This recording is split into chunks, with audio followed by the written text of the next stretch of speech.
बिहार वाले सबसे ज़्यादा आईएएस का रिजल्ट देते हैं, बिहार यूपी सब।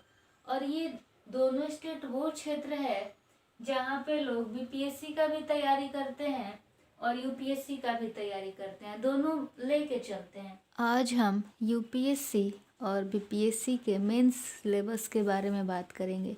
जब तक हम अच्छे से सिलेबस को नहीं समझते हैं, किस पेपर में किस सब्जेक्ट को पढ़ना है और कितना अहमियत देना है, तब तक हमें कोई भी करेंट अफेयर्स, न्यूज़ वगैरह कोई भी चीज़ अगर हम पढ़ते जा रहे हैं और हमें मालूम ही नहीं है कि कहाँ क्या यूज करना है, एग्ज़ाम में क्या पूछेगा, तब तक हमारी तैयारी अधूरी रहेगी।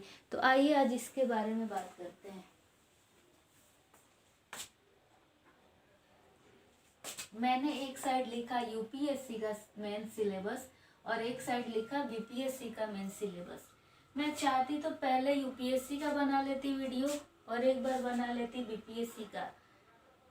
पूरा इंडिया जानता है कि बिहार वाले सबसे ज़्यादा आईएएस का रिजल्ट देते हैं, बिहार यूपी सब। और ये दोनों स्टेट वो क्षेत्र है लेके चलते हैं। ठीक, जीएस पेपर की वजह से थोड़ा बहुत चेंज रहता है तो उस पर ध्यान दे देते हैं। अब तो और अच्छा हो गया, यहाँ भी ऐसे पेपर पढ़ना है और यहाँ भी ऐसे पेपर पढ़ना है। ऑप्शनल का तो जो था कि आपको पढ़ना है वो तो अब हट ही गया, वो तो ऑब्जेक्टिव हो गया। तो मैंने दोनों को तुलनात्मक रूप से बताने का मैं कोशिश करूँगी, किसमें क्या पढ़ना है किसमें क्या नहीं। तो पहले हम चीज़ों को समझेंगे। और यूपीएससी का मैंने यहाँ थोड़ा सा लिखा है कि जीएस पेपर 1, 2, 3, 4 में क्या क्या सब्जेक्ट पढ़ना है। नेक्स्ट वीडियो में इन सब्जेक्ट में सपोज जैसे मैंने यहाँ जीएस पेपर 1 का पूरा लिख दिया कि क्या क्या पूछेगा एग्जैक्टली, वैसे ही हम यूपीएससी के लिए जीएस पेपर 1, जीएस पेपर 2 और जीएस पेपर 3 और 4, 1 और 2 एक वीडियो में रहेगा, 2 और 3 एक वीडियो में रहेगा। यानी यूपीएससी का सिलेबस के लिए 3 वीडियो आएगा और बीपीएससी के लिए यहीं पे मैं बताने वाली हूँ। तो चलिए शुरुआत करते हैं। मैंने लिखा है name of the paper, duration of the exam और मार्क्स, कितने मार्क्स का आएगा। तो सबसे पहले ये देख लीजिए कि टोटल 9 पेपर होते हैं, 1750 मार्क्स का होता है टोटल अंक, जिसमें से आपका पेपर ए, पेपर बी, ये कंपल्सरी इंडियन लैंग्वेज, कोई भी इंडियन लैंग्वेज जो संविधान में है वो कंपल्सरी पेपर है। लाइक मैं हिंदी ले ली अपना कंपल्सरी पेपर और उसमें 3 घंटे का एग्जाम होगा और 300 मार्क्स के होंगे और ये कंपल्सरी होता है, जिसमें आपको 33% पास होना जरूरी है। सेम ये भी कंपल्सरी पेपर है, पेपर बी, जो इंग्लिश होता है। अब हिंदी वाले जो हैं यहाँ पे तो चलो चूज कर लिए, उसमें जो जो सिलेबस है ऐसे पूछता है, व्याकरण पूछता है वगैरह वगैरह, जो भी है पास करके कैसे भी आ गए, कंपल्सरी में हम पास हो गए। लेकिन हिंदी वाले अगर पेपर बी में इंग्लिश नहीं पढ़ते हैं और वो पास नहीं होते हैं तो ये सब में पास करके क्या फायदा है। अब यहाँ 250 में 150, 145 ला रहे हैं, बहुत अच्छे स्टूडेंट हैं, और यहीं पे हम खराब हो गए, तब तो रिजल्ट खत्म, फिर से प्रीलिम्स दो, फिर से मेंस दो। तो बहुत सारे ऐसे लोग हैं जिनका ये पोर्शन बहुत अच्छा है और बहुत अच्छे अच्छे अंक से पास हो जाते हैं और इसमें फेल कर जाते हैं, जो हिंदी माध्यम के वो पढ़ते नहीं। ऐसा नहीं है कि इंग्लिश माध्यम वाले पास हो जाएंगे, जरूरी थोड़ी है कि इंग्लिश में हमें सब चीज़ ये हर कुछ आता है तो हमारा इंग्लिश ग्रामर अच्छा हो। बात ऐसे तो चलो लिख लेंगे, लेकिन ग्रामर का क्या करेंगे, वहाँ से भी तो मार्क्स उठाना है, तो वो उनका प्रॉब्लम है। कहने का मतलब है कि आप जब अभी तैयारी में हैं तो आप कंपल्सरी पेपर ए और बी दोनों को कंप्लीट कर लीजिए, ताकि हम 300 में 100, 150 इतना तो ला ही सकते हैं। इतना नहीं लाएंगे तो फिर क्या लेके आएंगे, 150, 200 ऐसा कोशिश करना है कि हम 145 या 100 कैसे भी ला दें, इतना तो आसान है। तो हमने क्या देखा, पेपर ए कंपल्सरी पेपर और पेपर बी हिंदी। ठीक, इसमें हम लैंग्वेज चूज कर सकते हैं, इसमें नहीं चूज कर सकते हैं।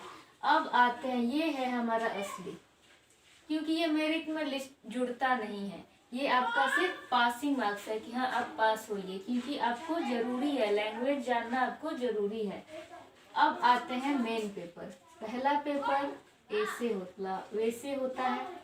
दूसरा पेपर जनरल स्टडी का फर्स्ट 2, 3, 4 और 5 और 6। अभी इसके बारे में देखेंगे। पेपर 1 में ऐसे होता है, 3 घंटे का होता है, 250 मार्क्स का। ठीक। पेपर 2 में जनरल स्टडी फर्स्ट, ये पेपर 2 अलग है। 3, 4, 5, 6, 7 ये अलग है। मतलब हमने यहाँ 7 पेपर देखा और ये 2 कंपल्सरी, 7, 2, 9। अब इस पेपर 1 में ऐसे और पेपर 2 में फिर अलग अलग जीएस पेपर 1, जीएस पेपर 2, यानी पेपर 2 में आता है जीएस पेपर फर्स्ट। इतना लोचा नहीं समझना है, खाली यहाँ पे समझने की कोशिश करिए। बाकी हम वही सीखेंगे कि ऐसे पेपर में ये, जीएस पेपर 1 में ये हमें पढ़ना है, 2 में ये। तो बस यहाँ समझाने के लिए मैंने लिखा है कि 2 में आता है जीएस पेपर 1, 300 मार्क्स का, 3 घंटे का होता है, 250 मार्क्स का। जीएस पेपर 3 एक होता है, जीएस पेपर 2 ये भी 3 घंटे का, 250 मार्क्स। जनरल स्टडी 3 ये भी 3 घंटा, 250। उसके बाद जनरल स्टडी 4 ये भी 3 घंटा, 250 मार्क्स। फिर आपका जो पेपर 5 है ना और पेपर 6, कहने का मतलब है पेपर 1 तो ऐसे हो गया, पेपर 2, पेपर 3, पेपर 4, पेपर 5, यानी इस 2 से लेके 5 में ये जो 4 जीएस पेपर 1, जीएस पेपर 2, 3 और 4 आ गए, ये आपका हो गया। अभी हम देखेंगे कि 1 से लेके 4 में हमें क्या पढ़ना है। ठीक। अब ये जो पेपर 6 और 7 है, पेपर 6 और 7 ये आपका ऑप्शनल पेपर होता है, जो कि ऐच्छिक है, जो आपको पसंद है आप चूज करिए। ठीक। तो एक ऑप्शनल पेपर 3 घंटे का, 250 मार्क्स, और दूसरा ऑप्शनल पेपर 3 घंटे का, 250 मार्क्स। तो अब इसको समझने से पहले आपको एक चीज ध्यान देना होगा कि लड़ाई बहुत सारे लोगों से है। उन लोगों से है जो ऑलरेडी सर्विस में है, लेकिन वो अपने सर्विस से सेटिस्फाइड नहीं है। वो चाहते हैं कि हम अच्छा रैंक लाए, हम आईएएस बने। तो वैसे महारथी लोगों से आपका कंपटीशन है, मेरा भी है। तो हम क्या करेंगे, ये देख रहे हैं क्या हम, ये जीएस वाला जो है ना, ये जीएस पेपर 1, 2, 3, 4 ये सब लोग पढ़ रहा है, पढ़े जा रहा है। मेनली क्या क्या, तो हिस्ट्री वगैरह जो भी है, पॉलिटी, आईआर, सिक्योरिटी, सब अभी यहाँ पता चलेगा। सब लोग इसी पे फोकस्ड है। और अच्छा मार्क्स हम कहाँ लाएंगे, हम लाएंगे अपना इस ऐसे पेपर में। ऐसे में 300 ये। और जो अपना ऑप्शनल पेपर है, ऑप्शनल पेपर सबका अलग अलग होता है, जरूरी तो नहीं है कि सब लोग एक ही रखेंगे। तो ये 250, ये 250, 500 और कितना, ऐसे 250, 0, 5, 7, 750। फिर और इसमें हम क्या देख सकते हैं, आपका जीएस पेपर 4, जो जीएस पेपर ये 4 होता है, जो पेपर 5 में आता है जनरल स्टडी, इसमें इथिक्स, इंटीग्रिटी और एप्टीट्यूड। मैक्सिमम बच्चे कहाँ रह जाते हैं, इस जीएस पेपर 1, 2 और 3 को पूरा करने में। कहाँ पढ़े, इस टीचर से पढ़े, इस टीचर से पढ़े, ये कोचिंग ज्वाइन करे, ये करे। ठीक। तो इसका 250, 0, 0, 9, 10, 1000। अगर हम इन सब से हट के ये तैयारी करने के साथ साथ हम अपने ऐसे का डेली प्रैक्टिस करें, हम अपना जो जीएस पेपर 4 है जिसमें केस स्टडी आता है, इथिक्स आता है, इथिक्स को पढ़ें और अपना दोनों ऑप्शनल पेपर को पढ़ें, तो क्या हम इस 1000 में अगर 500 भी लाते हैं या 400 भी लाते हैं और बाकी यहाँ 250, 250, 250 और मैक्स अभी कट ऑफ वाला भी लेके आएंगे पूरे नाम के साथ, टीना डाबी का पेपर 1 में कितना आया, फाइनल कितना है, जो जो रैंक है 2014 से लेकर 2022 तक का सारा लिखेंगे और समझेंगे किसका कितना आया है। तो अभी धीरे धीरे चीज़ों को शुरुआत किए हैं। तो हम क्या देखें कि हमारा कैसे भी मैक्सिमम देख रहे हैं 1153, 1058 ऐसे करके, कभी कभी तो 876, कभी कभी 900, बस यही टॉपर के होते हैं। यानी 1750 में अभी तक हम 1300 नहीं देखे, 1400 नहीं देखें, नहीं देख पाएंगे। इतने महारथी पढ़ रहे हैं तब जाके इतना पैठ के हुए हैं। मतलब हमें अगर इतना भी लाना है तो हमें इस 1000 पे काम करना होगा। भीड़ कहाँ है? जीएस पेपर 1, 2 और 3। और हम और भी ज्यादा मेहनत कहाँ करेंगे? अपने ऑप्शनल पेपर पे, अपने एसे पेपर पे और जीएस पेपर 4 के इथिक्स में, जहाँ केस स्टडी वगैरह आता है। लोग सोचते हैं ये तो नैतिक सी चीजें हैं, कर लेंगे, लेकिन ये काफी डिफिकल्ट होता है। इसको बिना प्रैक्टिस के आपका प्रीलिम्स होता है तो आपके पास मात्र 2-2.5 महीने बचते हैं, तो आप बिल्कुल भूल जाइए कि आप 2.5 महीना में मेंस कंप्लीट कर लेंगे। बहुत 80% लोग यही सोचते हैं प्रीलिम्स हो जाएगा, फिर मेंस के बारे में देखते हैं क्या करना है क्या नहीं। ठीक है, तुम दे लो, फिर अगला बार फिर प्रीलिम्स देना, फिर मेंस देना। मेंस का काम है आपका 8 से 9 महीने या पूरे 1 साल आपको अच्छे से प्रैक्टिस करना है। मतलब कुल मिला के कहें तो 2 साल आपको एक गहन अध्ययन पूरे कंटिन्यूटी के साथ कि हम रोज सतत प्रयास कर रहे हैं, तब जाके आप एक अधिकारी बनेंगे। तो आधा लोग सोचेंगे ये जो एक ही साल में पढ़ के रैंक 1 बन जा रहे हैं, वो रैंक 1 बन रहा है तो इंटर में भी उसी हिसाब से पढ़ रहा है, ग्रेजुएशन कर रहा है तो अच्छे यूनिवर्सिटी अच्छे कॉलेज में है, वहाँ पे वो प्रोफेसर के साथ लेक्चर सुन रहा है, उसकी सोच काफ़ी ब्रॉड है, वो हर चीज़ को फेस कर रहा है। उसके यहाँ कोई भी फंक्शन हो रहा है तो उसके यहाँ बड़े बड़े मिनिस्ट्री वगैरह आ रहे हैं, सब कुछ वो फेस किया है। उसे ये सारी चीज़ें नई नहीं लगती। अगर गांव का कोई व्यक्ति है, पढ़ा लिखा है, और उसको कहीं मिनिस्ट्री में या कहीं बैंक में और कहीं भेज दिया जाए तो थोड़ा बहुत शर्माता है, उसके अंदर हेजिटेशन होता है, हिचकिचाता है। लेकिन जो ऐसे शुरू से इसी में लगे और उनका बैकग्राउंड, उनकी माँ या बहन, उनका कोई, उनका फैमिली बैकग्राउंड में कोई ऑफिसर है, तो उनके लिए चीज़ें आसान है, वो शुरू से ये सारा चीज़ देखे हुए, वो उस माहौल में हुए हैं। लेकिन हमारे पास ये माहौल बनाना पड़ता है तो हमें मैक्सिमम 2 साल लग जाता है, और ये लगना भी चाहिए। ये नहीं कि हम तो 6 महीना में कर लेंगे, तो ये बेवकूफ़ी है। 6 महीना में कोई अधिकारी नहीं बन सकता है। तो अभी जैसे जैसे आप क्वेश्चन देखेंगे फिर आपको समझ आए, ये खुद रियलाइज हो जाएगा कि हाँ अभी नहीं निकलेगा, मेरा टाइम लगेगा, प्रीलिम्स निकल जाएगा लेकिन मेंस नहीं, ये फीलिंग्स खुद ही आ जाता है। तो अभी बात करते हैं जीएस पेपर 1 में, 2 में, 3 में और 4 में क्या पढ़ना है। इसकी बात तो हम अलग से करेंगे, ठीक। और ऐसे की बात हमने कल ही बताई थी, फिर भी एक वीडियो बता देंगे अगर सब लोग बोलेंगे तो। और ऑप्शनल पेपर तो अपना सिलेबस है, जिसका जो भी ऑप्शनल है वो अपना सिलेबस देख लेगा।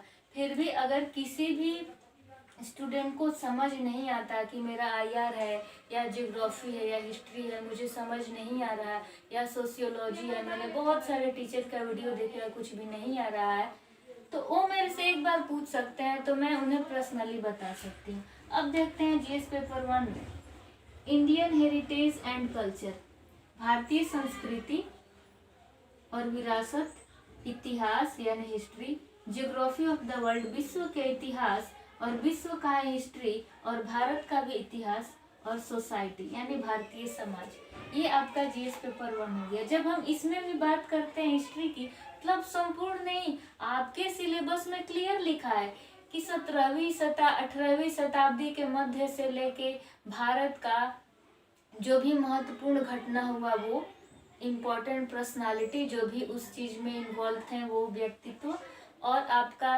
पहला लाइन में ही लिखा है कि प्राचीन काल से लेके आधुनिक काल तक के जो भी महत्वपूर्ण कला के रूप और वास्तुकला है, बस तुम वही बताओ।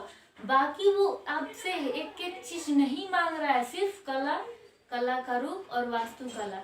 अभी इस वीडियो के बाद इस पेपर के बारे में बात करेंगे, फिर आपको समझ आएगा कि मीन्स कितना, अगर हम अच्छे से एक एक शब्दों को देखते हैं कि यूपीएससी के नोटिफिकेशन वाले सिलेबस में क्या दिया है, तो आपको आसान हो जाएगा। आप क्या सोचते हैं कि हिस्ट्री है तो एंशियंट हिस्ट्री से लेके जो भी सिंधु घाटी सभ्यता है वहां से लेके आप अंत तक रटते जाते हैं, लिखते जाते हैं, लिखते जाते, वो पूछ ही नहीं रहा है, वो आपसे कला पूछ रहा है, आपसे व्यक्तित्व पूछ रहा है, और जो महत्वपूर्ण घटनाएं घटी वो पूछ रहा है, विश्व के कुछ औद्योगिकरण और क्रांतिकारी घटना पूछ रहा है, ठीक।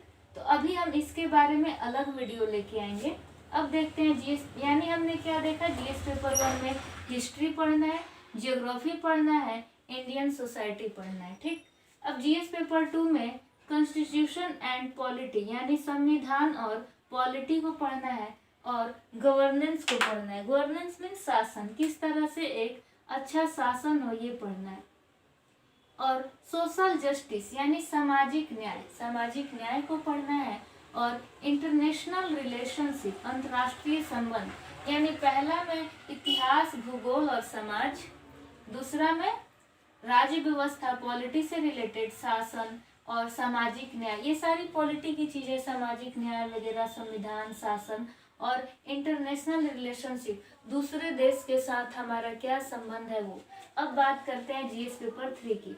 जीएस पेपर 3 में देखें तो इकोनॉमिक डेवलपमेंट यानी किस तरह से आर्थिक विकास हो वो, बायोडाइवर्सिटी एंड इन्वायरमेंट यानी जैव विविधता और आपका इन्वायरमेंट, पर्यावरण, परिस्थितिकी जो भी हम पढ़ते हैं ये सारी चीज, और technology, internal security and disaster and management यानी हमने क्या देखा, 1 2 3 4 5, इसमें 5 चीज हमें पढ़ना है। क्या क्या, तो इकोनॉमिक्स, बायोडाइवर्सिटी और इन्वायरमेंट यानी जैव विविधता और पर्यावरण, और साइंस, ये टेक्नोलॉजी यानी साइंस एंड टेक जो भी है। यहाँ से तो क्वेश्चन करेंट अफेयर से रिलेटेड जो पूरे 2-3 साल में बने हुए हैं वो, और इंटरनल सिक्योरिटी यानी आंतरिक सुरक्षा, और चौथा है आपका डिजास्टर मैनेजमेंट। ठीक, और ये डिजास्टर मैनेजमेंट यहाँ की ज्योग्राफी से भी जुड़ा है क्योंकि भूसंकलन वगैरह बहुत सारे ऐसे, बाढ़ है, सूखा है, वो यहाँ भी पढ़ना है और यहाँ भी, तो सारे पेपर एक दूसरे से लिंक होते हैं। अब जब हम यहाँ सोसाइटी पढ़ेंगे तो क्या हम सोशल जस्टिस यहाँ पे हमें नहीं मिलेगा पढ़ने को, बहुत सारे ऐसे आर्टिकल्स आते हैं न्यूज में जिनका कनेक्ट, अब यही चीज अगर हम समझ जाते हैं, जैसे अभी जो है आपका टेक्नोलॉजी में, अभी मैं एक टॉपिक लेके आने वाली हूँ, चैट जीपीटी। अब ये क्या है, साइंस एंड टेक, जो आर्टिफिशियल इंटेलिजेंस है वो किस तरह से किसानों का हेल्प करेगा और किस तरह से साइंस एंड टेक, या ये सारी चीजें फिर हमें यहाँ बीपीएससी के भी सिलेबस में देखने को मिलेगा। भारत के विकास में विज्ञान और प्रौद्योगिकी की भूमिका और उसका प्रभाव। ठीक, तो पहले हम अभी यहाँ देखते हैं। तो जब भी कोई न्यूज आएगा तो हम बताएंगे कि ये न्यूज को जीएस पेपर 1 से जोड़ो, जीएस पेपर 3 से जोड़ो, ऐसे से जोड़ो। तो जब तक ये नहीं मालूम रहेगा न्यूज समझने में मजा नहीं आएगा, हमें मालूम नहीं चलेगा कि हम इस आर्टिकल को कैसे अपने आंसर राइटिंग में यूज करें। ठीक, तो ये समझना जरूरी है। पेपर 4 में क्या है, इथिक्स, इंटीग्रिटी, एप्टीट्यूड यानी आपका सत्यनिष्ठा और अभिवृत्ति, ये आपको पढ़ना है। ठीक, अब आ जाते हैं बीपीएससी पे। बीपीएससी में क्या है, 1 पेपर, 2 पेपर, 3 पेपर, 4 और 5। ठीक, जिसमें से 2 आपका जीएस और 1 आ गया नया ऐसे, और ऑप्शनल पेपर जो कि कंपलसरी है, और ये सामान्य हिंदी जो कि कंपलसरी है, जिसमें 30% या 33% पास होना अनिवार्य है। और इसमें कैटेगरी वाइज 40, 45, 36 ऐसे करके, ओबीसी, जनरल, एससी, एसटी का इसमें। तो ये अब एमसीक्यू फॉर्मेट में पूछा जाएगा, एमसीक्यू। और ये बातें सबको मालूम है। और यहाँ सामान्य हिंदी में आपको व्याकरण वगैरह पढ़ना है और निबंध वगैरह। तो अभी हम बात कर लेते हैं जीएस पेपर 2, 3 और ऐसे का तो मैंने वीडियो बना दिया है। ये दोनों पेपर की बात करते हैं। अब इसमें अंक देखते हैं। यहाँ हमने क्या देखा, ये जो 2 कंपलसरी था वो 300 का था, बाकी सब क्या देख रहे हैं 250 का, और इंटरव्यू भी कितने का होता है 250 का होता है। और यहाँ क्या देख रहे हैं कि कंपलसरी पेपर 100 अंक का है और ऑप्शनल जो कंपलसरी है वो भी 100 अंक का है। ठीक, पास होना सब में जरूरी है। तब है जीएस पेपर 1, 2 और तीसरा आ गया एक 3, 300, 300, 300, 900, यानी 900 में आपको 500 या 600 ला देते हैं। या मैंने तो इसका फाइनल कोई लिस्ट नहीं देखा, वो भी देख लेंगे जो भी बीपीएससी के टॉपर हैं इसमें कितना लाते हैं, ताकि एक ना खुशी मिलती है कि हाँ अगर इस टॉपर का ऐसे में 250 में 145 आया है, मतलब अगर हम भी 150 ला दें तो हमारा भी काम हो जाएगा। एक टेंशन हट जाता है कि हाँ लोगों का कितना आ रहा है तो ये टॉपर बन रहा है। हर लोग तैयारी करता है तो अच्छा रैंक लाने का ही चाहता है, कोई नहीं चाहता है कि हाँ हम बस बन जाएं और कोई जॉब ले लें। तो ये बीपीएससी वाले के लिए भी एक वीडियो बना के लाएंगे। अब जीएस पेपर 1 की बात करते हैं। आधुनिक इतिहास और भारतीय संस्कृति, राष्ट्रीय और अंतर्राष्ट्रीय महत्व का वर्तमान घटना चक्र, सांख्यिकी विश्लेषण, आरेखन और चित्रण। ठीक, ये सबको पता है। एक वीडियो जो मैंने मेंस के क्वेश्चन का एनालिसिस किया था उसमें भी बताया था, फॉर्मेट का पीडीएफ भी भेजा है टेलीग्राम में, और कितने कितने क्वेश्चन आते हैं और 38 मार्क्स के होते हैं एक एक क्वेश्चन, कितना लिखना अनिवार्य होता है, ये सारा चीज मैंने पहले बता दिया है। फिर भी किसी को दिक्कत हो तो कमेंट कर दीजिएगा। अब इस आधुनिक इतिहास भारतीय संस्कृति में, और फिर आपके चार क्वेश्चन होते हैं राष्ट्रीय अंतर्राष्ट्रीय क्रम महत्व का घटना चक्र। जैसे पिछले बार 67वीं में पूछा है आपका क्वेड से, 1 नेशन 1 इलेक्शन से, अग्निपथ से, रूस यूक्रेन से, यानी राष्ट्रीय अंतर्राष्ट्रीय क्रम की जो भी करंट था वो पूछ लिया। आधुनिक इतिहास भारतीय संस्कृति, और ये आपका स्टैटिक्स से रिलेटेड कुछ विश्लेषण, आरेखन, चित्रण के क्वेश्चन होते हैं, यानी 3 खंड में बांटा हुआ है। दूसरा पेपर जो है जीएस पेपर 2, इसमें आपका भारतीय राज्य व्यवस्था, भारतीय अर्थव्यवस्था और भारत का भूगोल, भारत के विकास में विज्ञान और प्रौद्योगिकी की भूमिका और प्रभाव, यानी क्या देख रहे हैं कि भारतीय राज्य व्यवस्था, इसका भी जीएस पेपर 2 वाला। फिर भारतीय अर्थव्यवस्था, यानी इसके जो जीएस पेपर 3 में है इकोनॉमिक्स, वो भारत का भूगोल, यानी जीएस पेपर 1 का भूगोल, और भारत के इतिहास विकास में विज्ञान और प्रौद्योगिकी की भूमिका, यानी जीएस पेपर 3 का ये। जैसे ही साइंस एंड टेक का नाम आता है आपको याद रखना चाहिए कि यूपीएससी का जीएस पेपर 2 में क्या है, इकोनॉमिक्स है, बायोडाइवर्सिटी है, इन्वायरमेंट है, साइंस एंड टेक है, डिजास्टर मैनेजमेंट है, इंटरनल सिक्योरिटी है। और जीएस पेपर 2 से आपको पॉलिटी की चीजें याद आनी चाहिए, और 1 से हमेशा आपको इतिहास भूगोल याद आना चाहिए, और 4 में हमेशा आपको नैतिक चीजें याद आनी चाहिए, आपकी सत्यनिष्ठा, आपकी अभिवृत्ति कैसी है, एप्टीट्यूड वगैरह। ये जो लोग एटीट्यूड की बात करते हैं वो एटीट्यूड अलग है और ये एप्टीट्यूड अलग है, काफी डिफरेंस है इसमें। तो ये जो लोग शब्द यूज करते हैं एटीट्यूड, या तो आप उसको पॉजिटिव में लीजिए। अगर आप सिर्फ एटीट्यूड कहते हैं मतलब कि आप या तो निगेटिव वाले बंदे हैं या तो पॉजिटिव वाले हैं, इसीलिए आपके अंदर जो एटीट्यूड है आप उसी एटीट्यूड को सामने लिख दीजिए कि हाँ पॉजिटिव एटीट्यूड, जैसे मैं लिखती हूँ। सबका अपना पर्सनल चीज है, सब लोग खुद को मोटिवेट करने के लिए कुछ ना कुछ लिखता है, तो ये अलग बात है। तो अभी हम देखते हैं कि हमने देखा जीएस पेपर 1 बीपीएससी के लिए आधुनिक इतिहास और भारतीय संस्कृति। अब इसमें क्या पढ़ना है ये तो बताने वाला है चीज नहीं है। जो जो घटनाक्रम होगा 1-2 साल में पीवाईक्यू के आधार पे हम देख लेंगे कि इस साल क्या क्या घटना में, और उसको कर लेंगे। 19वीं शताब्दी के मध्य से लेकर देश के इतिहास के रूपरेखा के साथ साथ गांधी जी, रविंद्रनाथ और नेहरू से संबंधित प्रश्न। जैसे यहाँ जीएस पेपर 1 में कला के रूप, और 18वीं शताब्दी के मध्य यानी 1750 के बाद, और यहाँ पे क्या है 19वीं शताब्दी के मध्य यानी 1850 के बाद जो इम्पोर्टेंट देश में घटना हुआ वो गांधी जी, रविंद्रनाथ टैगोर और नेहरू के व्यक्तित्व। साथ ही साथ आपसे ये उम्मीद की जाती है कि बिहार के आधुनिक शिक्षा के संदर्भ में जो पाश्चात्य शिक्षा है, और उसमें किसको समेत करके, प्रौद्योगिकी शिक्षा के समेत पाश्चात्य शिक्षा भाई बिहार के आधुनिक शिक्षा के संदर्भ में। फिर है भारतीय स्वतंत्रता संग्राम में बिहार की क्या भूमिका है, वो संथाल विद्रोह, बिहार में 1857 विरसा का आंदोलन, चंपारण सत्याग्रह, 1942 का भारत छोड़ो आंदोलन, सभी चीज को बिहार से कनेक्ट करके। यह भी आशा की जाती है कि मौर्य काल तथा पाल कला और पटना कलम चित्रकला के बारे में जो भी अभ्यर्थी परीक्षा दे रहे हैं उनको इसके बारे में जानकारी हो। तो ये आपका पेपर 1 का सिलेबस है। यानी हिस्ट्री में क्या पढ़ना है, पूरा दुनिया नहीं पढ़ना है जो भी इतिहास में हो रहा है।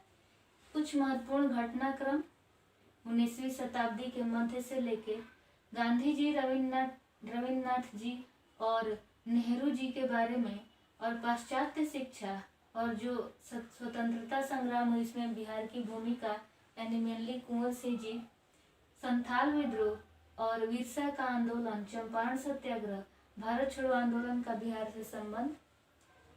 और आशा की जाती है कि आपको मौर्य कला, पाल कला, पटना कला और चित्रकला के बारे में ज्ञान होना चाहिए। प्रश्न आ जाए तो आप उसका उत्तर दें। और जीएस पेपर 2 में हमने देख लिया भारतीय राज्य व्यवस्था, भारतीय अर्थव्यवस्था और भारत का भूगोल। और ये जो भी करेंगे ना, ये यहाँ पे लिख दिया ना भारत का भूगोल, तो उसने जैसे नोटिफिकेशन में उसने ये लिखा, वैसे ही नोटिफिकेशन के नीचे में क्या लिखा था कि भैया हम तुमसे उम्मीद करते हैं कि बिहार के हो तो बिहार की नदी, पहाड़, बिहार की भौतिक स्थिति, मतलब तुमको बिहार के भूगोल, बिहार की अर्थव्यवस्था और बिहार में अगर कुछ साइंस एंड टेक्नोलॉजी में कुछ चीज हो रहा है, ये सब भी ज्ञान आपको होना चाहिए। आपसे उम्मीद की जाती है, बीपीएससी जो आयोग है ये आपसे उम्मीद करता है। ठीक, तो ये हो गया सिलेबस। नेक्स्ट वीडियो में क्या रहेगा, ये जीएस पेपर 1 और 2 यूपीएससी का, क्योंकि इसमें जो बताना था मैंने बता दिया।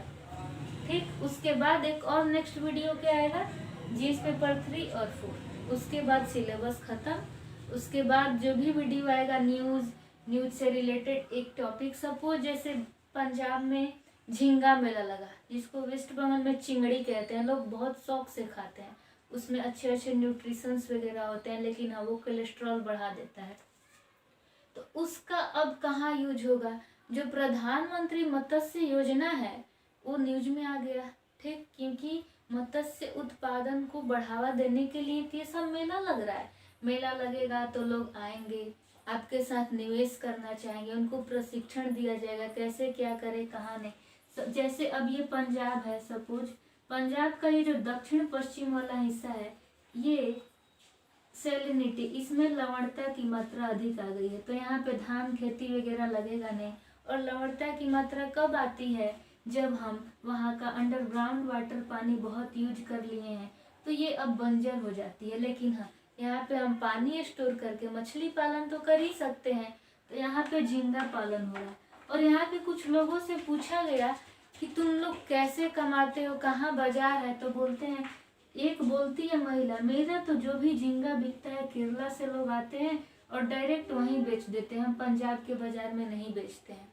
तो बहुत सारी चुनौतियां हैं, वहाँ के किसानों को क्या क्या मांग है, ये सारी चीजें प्राथमिक क्रियाकलाप में आती है। ठीक, तो जहाँ जो लोग कृषि में है, ठीक, अगर 100 लोग हैं तो 100 लोग में से अगर 40 लोग कृषि कर रहे हैं या 70 लोग, तो हम 30 लोगों को मत्स्य पालन और ये सब में डाल देंगे, कहीं से कमाना ही है। तो कैसे एक व्यवस्था में लाएं कि, और यही सारी चीजें तो आपसे आयोग चाहता है कि आप लिखें, क्योंकि आप अधिकारी बनेंगे तो आप ही को संभालना है, कैसे क्या हो गया, कैसे नियम बनेंगे, आप सजेशन देंगे सरकार को। तो जो भी न्यूज आएगा उसको किस पेपर में जुड़ेगा, अब जैसे ये वाला है तो ये जीएस पेपर 3 के इकोनॉमिक्स में जुड़ेगा, क्योंकि यहीं पे आपको एग्रीकल्चर भी पढ़ना है इकोनॉमिक्स में ही, तो ये एग्रीकल्चर का पार्ट है। तो जब तक नहीं जानेंगे कि पेपर 1, 2 में क्या है, तब तक न्यूज समझ में नहीं आएगा। तो उम्मीद करते हैं ये वीडियो आपको पसंद आया होगा, तो कमेंट करिएगा और बताइएगा और क्या चीज़ चाहिए, मतलब आपको सिलेबस से रिलेटेड जो भी इशू हो। तो thank you so much for watching this video. Please comment करके आप लोग बताइए कि नेक्स्ट वीडियो क्या चाहिए। वैसे तो मैं लेके आऊँगी इसका पार्ट 2, पार्ट 3, बट आप अपने तरफ से प्लीज़ कमेंट करिए कि हाँ किस वीडियो को और कंटिन्यू किया जाए। और ये जो मैंने सोचा है कि एक न्यूज़ लेके आए, उस न्यूज़ को पूरा अच्छे से लिखें और उससे रिलेटेड जो भी पहले के प्रश्न आए हैं वहाँ ये लिखा रहे, और हम नए तरह से एक मॉडल क्वेश्चन तैयार करें और उस पर अपने लिखने का प्रयास करें कि बिना मेंस के आप अधिकारी नहीं बन सकते हैं। तो क्या ये इनिशिएटिव जो मैं करूँगी ये सही है या नहीं, क्या आप भी चाहते हैं कि ऐसा हो, तो प्लीज़ कमेंट करें। Thank you so much. आज हम बात करेंगे कि ऐसे कैसे लिखें, किस किस तरह के ऐसे होते हैं और कैसे लिखना है। कुछ कुछ वर्ड्स थोड़ा वो मार्कर की वजह से दिख रहा है दूर से कि धुंधला हो गया है, बट उसको मैं रिपीट करूँगी, बोलूँगी, तो मेरी शब्दों पर ध्यान देना है। कुछ टाइम बाद ये सारी जो भी प्रॉब्लम्स है वीडियोस में जो भी आ रही हैं, दिख नहीं रहा है अच्छे से, ये सारा सॉल्व हो जाएगा। तो देखते हैं। सबसे पहले एक वीडियो जिसमें मैंने ये बताया था ऐसे कैसे लिखें, क्यों एग्जाम में ऐसे जरूरी है, और ऐसे लिखने से एक जो परीक्षार्थी है उसका क्या पता चलता है, उसकी लेखन शैली पता चलती है, वो एकाग्र होके एकीकृत तरह से सोच सकता है या नहीं, उसको जो भी डिसीजन ले रहा है, निर्णय ले रहा है, उसके डिसीजन में बैलेंस है या नहीं, ये सारी चीजों को वो समेटना सीखा है या नहीं। जितने तरह के आयाम है, जो भी डायमेंशंस है, सामाजिक हो, आर्थिक हो, राजनीतिक हो, क्या वो सभी चीजों को एक साथ वो समेटना सीखा है, ये मैंने पार्ट 1 वीडियो में बना दिया है। अब पार्ट 2 ऐसे में देखेंगे। ये कुछ वर्ड्स हैं, यहाँ पे मुझे दिख रहा है, आप लोग को नहीं दिख रहा होगा। प्रस्तावना, भूमिका, मुख्य भाग और निष्कर्ष में इस्तेमाल किए जाने वाले कुछ शब्द। ये कुछ शब्द हैं, जब आप ऐसे लिखेंगे तो आपको ये हमेशा याद रहना चाहिए कि हाँ, हम इसे यूज कर सकते हैं। पहला, वर्तमान में, एक वर्ड है वर्तमान में। इन दिनों, वर्तमान समय में, आधुनिक समय में। अगर आम शब्दों में कहा जाए, के संदर्भ में, सबसे पहले, सर्वप्रथम। जब हम इस मुद्दे के बारे में बात करते हैं, मतलब ये कुछ वो वर्ड है जब हम अपने शब्दों को पिरो रहे हैं, अच्छे से लिख रहे हैं, तो उस शब्दों को हम इस तरह से स्टार्ट कर सकते हैं अपने प्रस्तावना में, अपने मुख्य भाग में यानी मेन बॉडी में, और निष्कर्ष में। को ध्यान में रखते हुए, के मामले में, अभी के लिए, आगे बढ़ने से पहले, यह भी ध्यान रखें। अभी के लिए अलग वर्ड है, आगे बढ़ने से पहले यह भी ध्यान रखें। इसके अतिरिक्त, जबकि, और क्या कहा जाए, के अनुसार, फिर भी, जैसे कि, अन्य शब्दों में, अंत में अगर कहा जाए। कैसे हम कोई वर्ड लिखते हैं, अंत में अगर कहा जाए तो इसको इस तरह से, ये सारे वो वर्ड हैं जिसका हम इस्तेमाल करेंगे। निष्कर्षतः, इसलिए, सभी बातों को ध्यान में रखते हुए, अगर सभी आयामों को ध्यान में रखा जाए तो, कुल मिलाकर। ये सब कुछ वो शब्द हैं जिनका इस्तेमाल हम प्रस्तावना में या भूमिका में, मुख्य भाग में और निष्कर्ष में इस्तेमाल करते हैं। ठीक, तो ये तो हो गई वो बात। अब है कि जो ऐसे पेपर आता है वो किस तरह का होता है। तो एक तो हो गया दार्शनिक, फिलोसॉफिकल ऐसे, कि आप इसके बारे में दार्शनिक तरीके से क्या सोचते हैं, और जो दर्शन शास्त्र पढ़े हैं उनके लिए तो अच्छा है, और जो तैयारी कर रहे हैं, अपना जीएस वगैरह सब अच्छे से पढ़ते हैं, उन्हें करंट अफेयर्स के बारे में मालूम है, बाकी सब जानकारी मालूम है, तो वो ज़्यादातर ये काम करते हैं। लेकिन हमें इस पे भी ध्यान देना होगा, अभी आगे बताएंगे क्यों। एक होता है नैतिक, इथिकल ऐसे, और एक हो रहा है सामाजिक अध्ययन। सामाजिक अध्ययन में क्या, तो आपका अगर यूपीएससी में 9 पेपर है, जिसमें से तो 2 कंपलसरी हो जाता है, हिंदी और इंग्लिश, एक आता है आपका यही ऐसे पेपर, बाकी जीएस पेपर 1, 2, 3, 4, 5 और आपका ऑप्शनल वगैरह। तो जो भी हम ये सारा चीज करते हैं, तो इसमें आर्थिक चीजें, राजनीतिक, सामाजिक, क्योंकि हमें सोसाइटी भी पढ़ना है, और आपका विज्ञान और प्रौद्योगिकी यानी science and technology, current affairs, पर्यावरण यानी इन्वायरमेंटल से रिलेटेड, ये तमाम चीजें आपको पढ़ना है, और इसी से रिलेटेड एग्रीकल्चर से रिलेटेड ये सब तरह के ऐसे आते हैं। तो ये तो इजी हो जाता है क्योंकि हम इस पे ज़्यादा फोकस करते हैं, और यही हमें मेनली पढ़ना भी होता है अच्छे से, तो हम इसको ज़्यादा देखते हैं। और इस चीज को करने के लिए हम अलग से बहुत व्यापक होकर सोचना पड़ेगा, तब जाके हम एक दार्शनिक की तरह एक उनकी बातों को लिख सकते हैं जो भी क्वेश्चन में दिया गया है। जैसे महिमा की राहें मृत्यु तक जाती हैं। अब महिमा क्या होता है, किसी भी ऐसे को समझने के लिए उसका थीम निकालिए, महिमा और मृत्यु। अभी ये देख लेते हैं, इसके बाद इस पे आते हैं। इथिकल ऐसे, भारत में नए युग की नारी की परिपूर्णता एक मिथक, मतलब भारत में जो नए युग की नारी है वो परिपूर्ण है या सिर्फ एक कल्पना है या मिथक ही बनकर रह जाएगा, या कभी परिपूर्ण हो भी पाएगा जैसा हम चाहते हैं।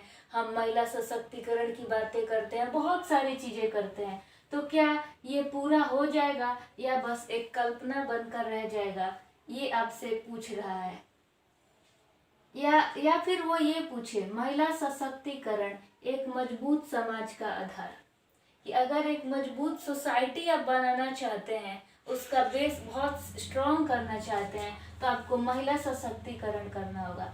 या कोई भी महिला से रिलेटेड अगर ऐसे आता है तो कोई भी प्रश्न आए, थीम क्या है, महिला, यहाँ पे नारी, ठीक, और भी आ जाए महिला सशक्तिकरण, संभावना, चुनौतियां, उसमें भी थीम क्या है, महिला। तो जब तक इस थीम को नहीं समझ जाएंगे तब तक कभी कुछ समझ में नहीं आएगा। अभी यहाँ पे एक एक चीज को समझाएंगे, उससे पहले देख लेते हैं सामान्य अध्ययन का एक क्वेश्चन, कि किस तरह से सामाजिक अध्ययन से रिलेटेड ऐसे का प्रश्न आ सकता है। भारत में अधिकतर कृषकों के लिए कृषि जीवन निर्वाह का एक सक्षम स्रोत नहीं रही है। तो ये हर चीज हम देख रहे हैं अपने आसपास। जब तक आप आसपास के माहौल को नहीं समझते हैं अच्छे से गहनता पूर्वक, आपको ऐसे लिखने कभी नहीं आएगा। आप में सोचने विचारने की क्षमता नहीं है तो आप ये पेपर एकदम फेल कर जाएंगे, बिल्कुल पास नहीं हो पाएंगे। तो ये कह रहा है भारत में अधिकतर कृषकों के लिए, यानी सभी की बात नहीं कर रहा है, अधिकतर की बात कर रहा है, कृषि जीवन निर्वाह का एक सक्षम स्रोत नहीं रही है। पहले सब कुछ कृषि से रिलेटेड ही, कृषि ही था। अभी भी बोलते हैं भारत एक कृषि प्रधान देश है, लेकिन अब पूछ रहा है कि नहीं रही है भैया, इस पे निबंध लिखो और बताओ। और एक एक निबंध 250, 100, बीपीएससी में तो 3 आएगा, 100 का कितना लिखेंगे कि 100 में आपको खुश होके 80 दे दे, 50 दे दे या 60 दे दे, क्या लिखेंगे। जब तक आपके शब्द नहीं स्ट्रांग होंगे आपको कुछ नहीं मार्क्स मिलेगा। आप सोचिएगा ही मत कि कोई क्लास वाला गाय पे लेख लिख दो, हमारे फेवरेट टीचर पे लेख लिख दो, निबंध लिख दो, ओ ये निबंध नहीं है। ये आपसे आपका माइंड चेक करना चाहता है कि आप जिस जिले में जाएंगे चीजों को संभाल पाएंगे या नहीं। तो आइए देखते हैं पहले ये नारी वाला। तो पहले वाले वीडियो में मैंने क्या बताया था कि किसी प्रस्तावना को शुरू करने के लिए किसी कोटेशन को कर दे, जैसे महात्मा गांधी का कोई पंक्ति है, या फिर आप खुद से कुछ बना लें या और किसी की पंक्ति को लिख लें, उसके बाद चीजों को रखें। तो उससे पहले एक चीज जान जाइए, जैसे ये समझा रहे हैं, इसका 2 थीम लीजिए, महिमा और मृत्यु। महिमा, महिमा मतलब प्रसिद्धि, फेमस होना, ठीक। ये क्या है, व्हाट, क्यों, वाई, क्यों चाहिए प्रसिद्धि, और ये क्या है, 2 सवाल।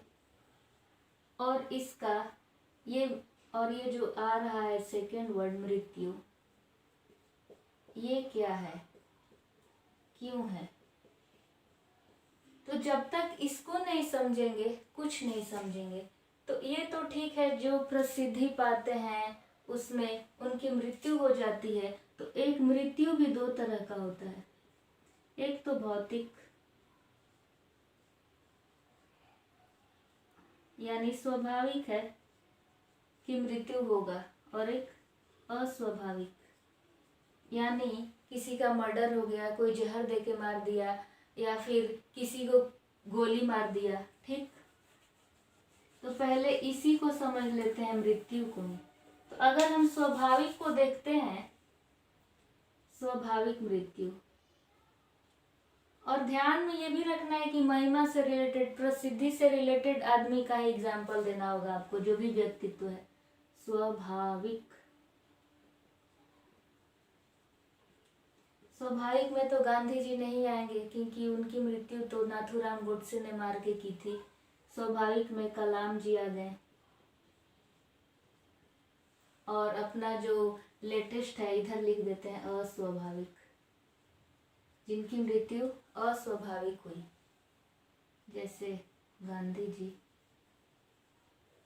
ठीक। उसके बाद अभी लेटेस्ट का शिंजो आबे, जो जापान के राष्ट्रपति थे, इनको भी तो गोली मार दिया गया। बहुत अच्छा अच्छा चीज किए थे। क्वाड जो हम लोग पढ़ते हैं, क्वाड्रिलैटरल, ये इन्हीं का कॉन्सेप्ट था, शिंजो आबे का। उसके बाद देखते हैं इंदिरा गांधी, जो हम लोग फिलॉसफी में पढ़ते हैं, सुकरात। ये सारी चीजें कैसे हुई? अस्वाभाविक है, ठीक। स्वाभाविक में कलाम है, दादा भाई नेरोजी हैं, मदर टेरेसा है। ये सारी चीज वो है जिन्होंने, जिनकी प्रसिद्धि है। और ये मृत्यु तो स्वाभाविक है, मरना ही है सबको, तो क्यों ना कुछ करके मरा जाए। तो प्रसिद्धि कभी नहीं मरेगी। ये जो मृत्यु है, ये कैसा वर्ड है? भावनात्मक। जो हम संज्ञा पढ़ते हैं, भाववाचक संज्ञा, जिसमें सिर्फ आपको भाव दिख रहा है, ये भौतिक नहीं दिख रहा है। शरीर मर गया, लेकिन उसके विचार, उनकी जो चीजें हैं और वो जो भी करके गए हैं, वो सब कभी नहीं मरता है। कोई भी ऐसा चीज नहीं बना है जो किसी के विचारों को मार दे। हाँ, एक ही चीज है कि अगर उसका विचार गलत था और उसमें कुछ कमियां रह गई, और भी उससे ज्यादा कोई और थिंकर आ गया और उसके विचारों को गलत सिद्ध कर दिया और उसमें कुछ इम्प्रूवमेंट किया और बताया कि ये आपका जो विचार है ये गलत है। कोई भी विचार क्यों आता है? मानव कल्याण के लिए।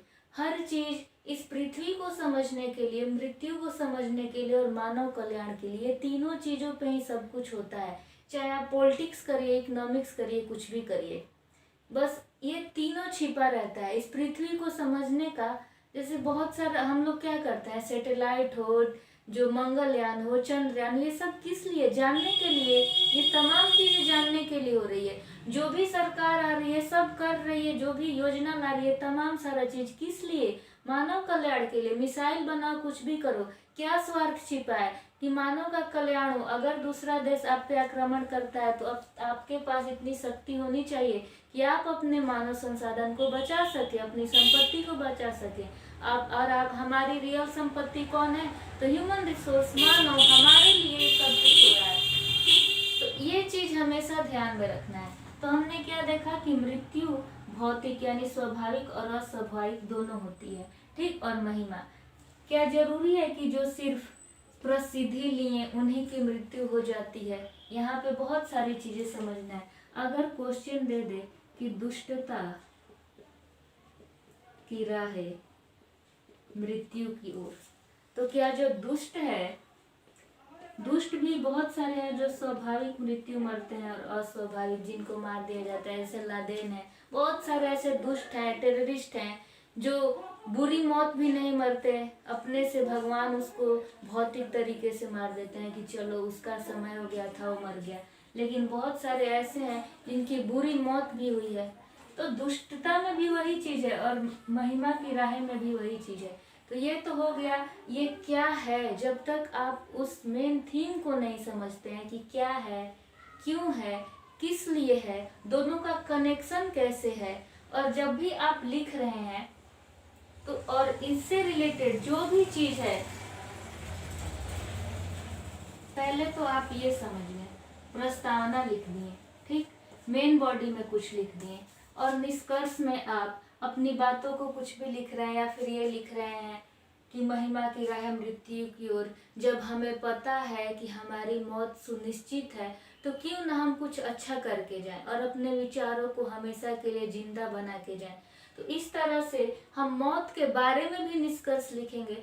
तो एक उसका जो सोच है कैसा होना चाहिए, पॉजिटिव होना चाहिए। जो हम निष्कर्ष लिख रहे हैं वो भी पॉजिटिव होना चाहिए। और ये हर चीज आपको 15 से 20 मिनट में ही सोच के ऐसे लिख देना है एग्जाम हॉल में। कंप्लीट हो गया। ठीक, अब इस सेकंड वाले को समझते हैं। जब इसको समझ जाएंगे तब ये ज्यादा समझ में आएगा। बहुत सारे ऐसे लोग हैं जिनको वीडियो में कुछ समझ में नहीं आएगा, वो थोड़ी देर में भागने वाले हैं। It's okay. अब बात करते हैं नारी। नारी, नारी क्या है, क्यों है, किस लिए है, क्या करती है, क्या क्या इसके लिए कर सकते हैं। तो इसका तो पहले पूर्व, जब इसका जन्म नहीं हुआ है तब,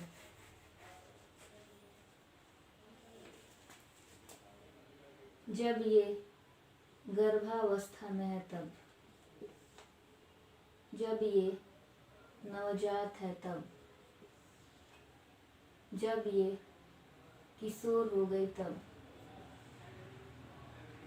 उसके बाद इसका जो यौवा अवस्था है वो, उसके बाद हम देख लेते हैं वृद्ध। अभी जब जन्म नहीं लिए तभी से लड़की होगी कि लड़का होगा, सबको मालूम है। एक्स एक्स एक्स वाई, ये सबको पता है। और ये भी मालूम है कि जो लिंग निर्धारण वाला हो पुरुष के हाथ में है कि बेटा होगा या बेटी। ये प्रकृति ने ही बना के दिया है। फिर भी ब्लेम किस पे, महिला पे। ऐसी बहू आई, बेटी ही पैदा कर रही है सिर्फ, बेटा का पता नहीं सुख कब देगी, नाती कब आएगा घर में।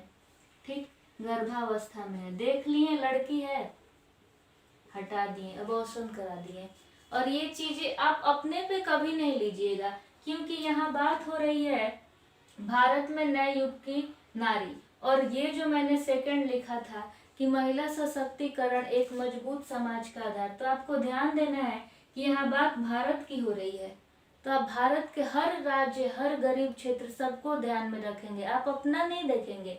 और जब यहाँ बात हुई कि महिला सशक्तिकरण मजबूत समाज का आधार, तो यहाँ पूरे विश्व की बात हो रही है, यानी सार्वभौमिक यूनिवर्सल की बात हो रही है। अगर प्रश्न दे दे विश्व में नए युग की नारी की परिपूर्णता एक मिथक क्या, तो आप पूरे विश्व के समाज को देखेंगे, भारतीय समाज से भी अपना तुलना करेंगे, पश्चिमी समाज से भी, और भी जो जो समाज है वहां से आप तुलना करके अपनी बातों को रखेंगे।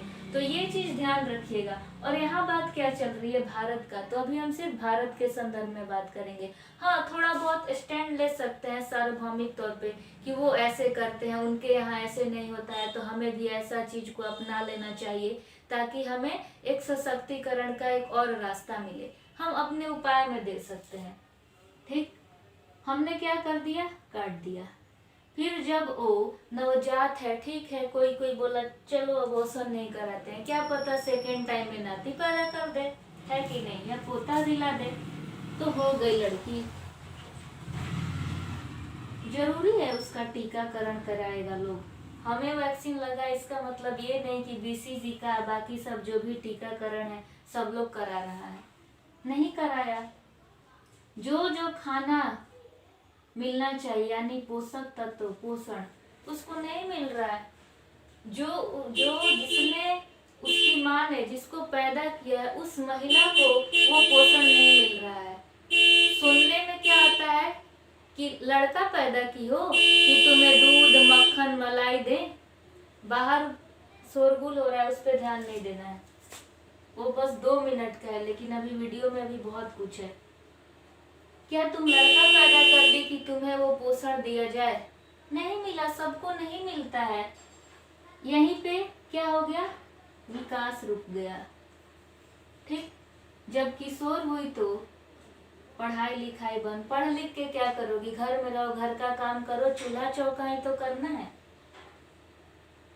तो इसकी किशोरावस्था में ही शादी हो गई।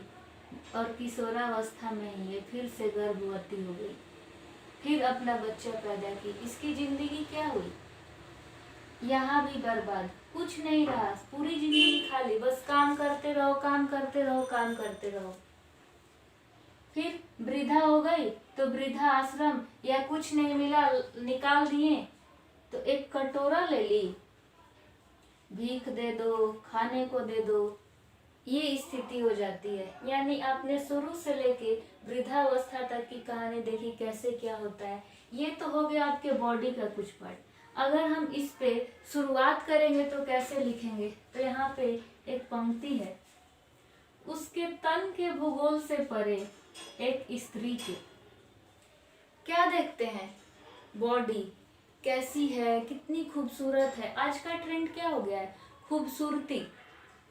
प्रकृति ने जिस रूप में बनाया है, आप बौने हैं, नाटे हैं, एक ही बात होता है।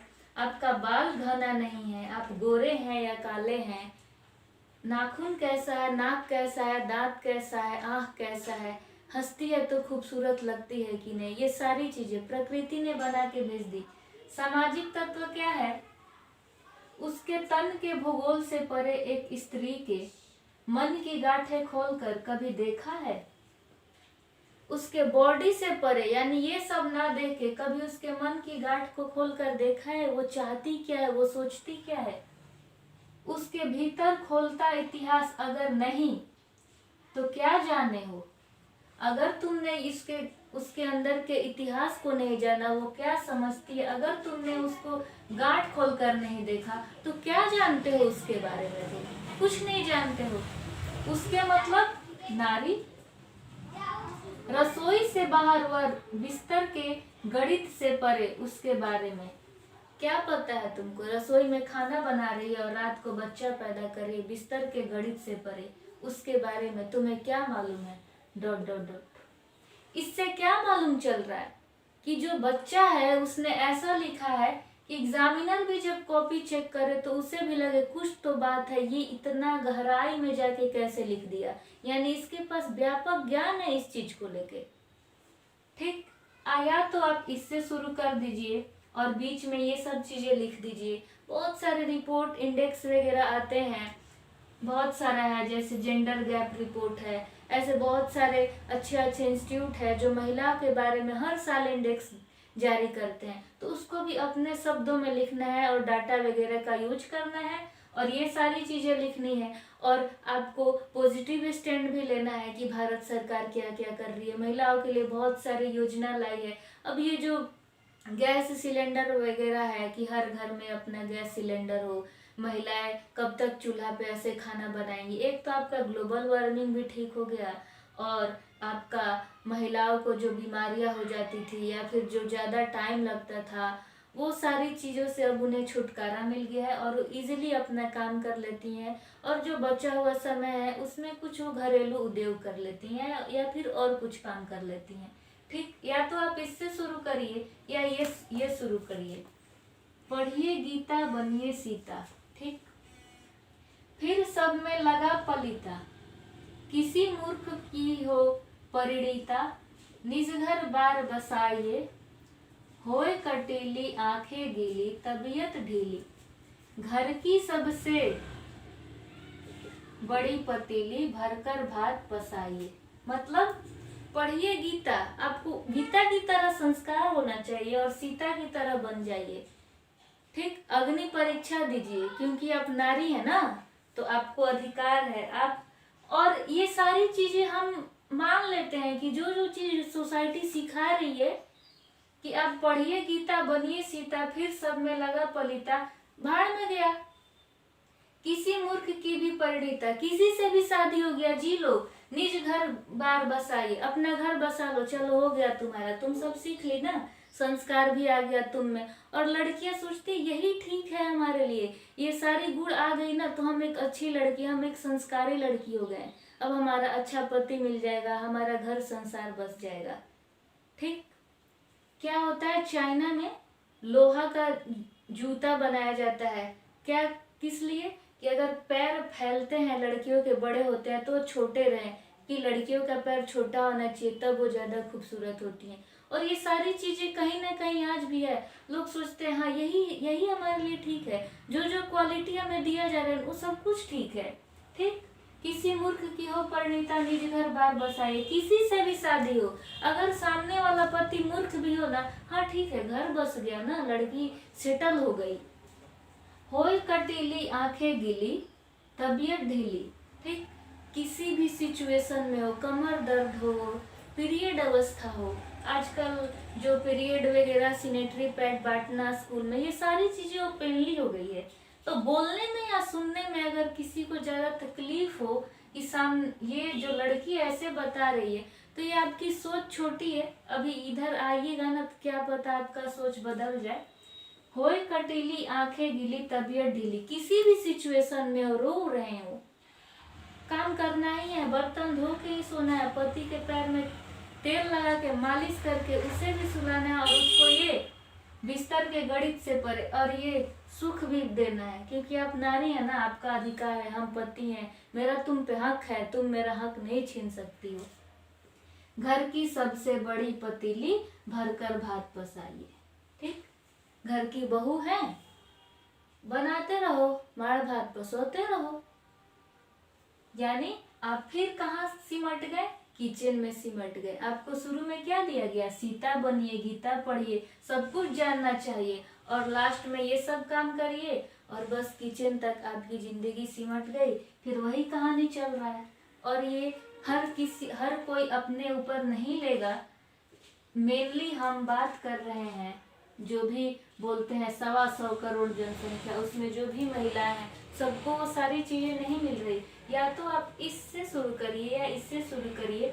मुख्य जो आपका मैंने कहा था प्रस्तावना, उसके बाद मुख्य भाग, फिर निष्कर्ष, आप उसमें ये डालिए, जो अलग अलग इंडेक्स वगैरह हैं उनका रिपोर्ट डालिए, और उसको अपने शब्दों में लिखिए, और लास्ट में आप अपना कंक्लूजन दीजिए। या तो किसी पंक्ति से शुरू करिए, जैसे कोई मूवी है और मूवी में कहता है कि तुम बस अपने आप को एक छोटी सी तिल्ली मत मानो, तुम एक जलती हुई मसाल हो, तो कुछ ऐसा कोटेशन डालिए। अब आप पे डिपेंड करता है कि हम किस किस तरह के कोटेशन लाएं। जब भी आप न्यूज़पेपर पढ़ें, कोई मूवी देखें, आपको कुछ महिला से रिलेटेड, एग्रीकल्चर से रिलेटेड, देश से रिलेटेड कोई भी चीज, जो भी मैंने यहाँ बताया ना, सोसाइटी, इथिकल से रिलेटेड आपको कोट्स मिलता है। आपको हर टॉपिक पे 10-15 कोट्स एकदम याद होना चाहिए कि हम उसको यहाँ पे लिख दे, जो भी कोटेशन है उसको लिख दें। तो ये था आज का वीडियो, और कोई भी चीज आपको पूछना हो, अभी तो मैंने बस यहाँ पे बताया क्या शब्द है, किस किस तरह के होते हैं, तो आपको ये चीज क्रिटिकल लगा होगा कि ये महिमा की राहें मृत्यु तक जाती हैं, या फिर एक पूछता है इथिकल ऐसे, वो सपने जो भारत को सोने न दे। अरे कौन से सपने हैं जो भारत को सोने नहीं दे रहे हैं? और भारत क्या कर रही है, 5 ट्रिलियन अर्थव्यवस्था का सपना देख रही है, आर्थिक, ठीक, आर्थिक कर रही है। तो क्या महिलाएं सिर्फ पैसा कमा ले, पढ़ ले, जॉब ले ले, उससे हो जाएगा? गांधी जी कहते हैं कि अगर जिस दिन ये मिथक हट के, काल्पनिक ना रह के परिपूर्ण तब होगा जिस दिन महिलाएं रात में आजादी पूर्वक घूम लोगी, तुम उस दिन परिपूर्णता पालोगे। गांधी जी की ये बात।